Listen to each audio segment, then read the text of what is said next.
Most people view their hobbies as an escape from their work. They spend their weekends in low-resolution play, treating their natural talents as a way to burn time. This is a resource waste. In the machine-like grind, your interests are prototyping environments. A hobby is simply a business that hasn't been professionalized yet. To reach the 1%, you must learn to bridge the gap between doing what you love and building what the market rewards. You need the side hustle blueprint. The transition from hobbyist to architect begins with the value calibration. A hobby is focused on the player, a business is focused on the problem. To move into high-income territory, you must identify where your passion overlaps with a high-leverage market pain point. If you like photography, you aren't a photographer. You are a visual branding engineer for high-end real estate. You are no longer taking pictures, you are reducing the vacancy rate for investors. You must pivot from leisure output to client outcome. The first phase of the blueprint is the minimum viable infrastructure. Most people kill their momentum by overcomplicating the start. They buy the website, the business cards, and the expensive equipment before they have a single dollar of proof of concept. The architect does the opposite. You use your existing hardware to secure your first 3 clients. You validate the data stream before you invest in the system upgrade. If the market won't pay for the raw version of your skill, it won't pay for the polished version either. Next, we address the unit economics of time. A side hustle that requires 40 hours of manual labor to make $500 is not an asset. It's a low-wage job you've tricked yourself into taking. The side hustle blueprint requires you to engineer for scalability. You must look for ways to decouple your input from your income.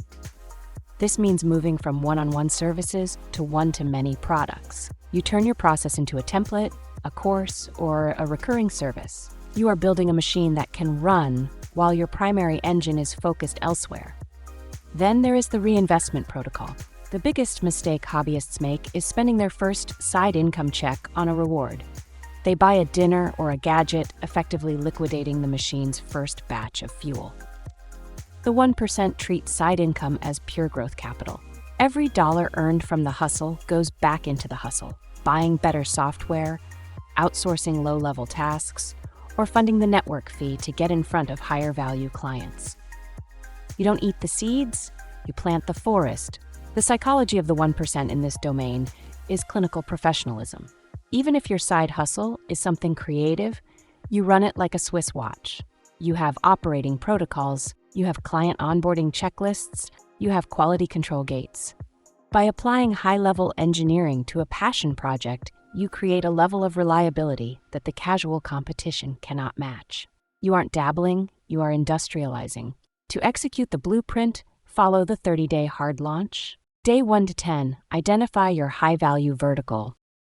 Day 11 and 20, build your offer stack. What is the specific result you provide? Day 21 to 30, secure your first paying node. Once the first transaction occurs, the system is live. You then use the loop of refinement to scale the income until it rivals your primary paycheck. A hobby costs you money. A side hustle makes you money. A high-income engine makes you free. Stop playing and start architecting. Audit the talent, pivot to the problem. Scale the engine. The world pays for results, not for your enjoyment. If you are ready to turn your leisure data into capital flow and engineer your own high-income future, subscribe. The Wealth Architecture series is complete, but the grind never stops. We will see you in the next deep dive.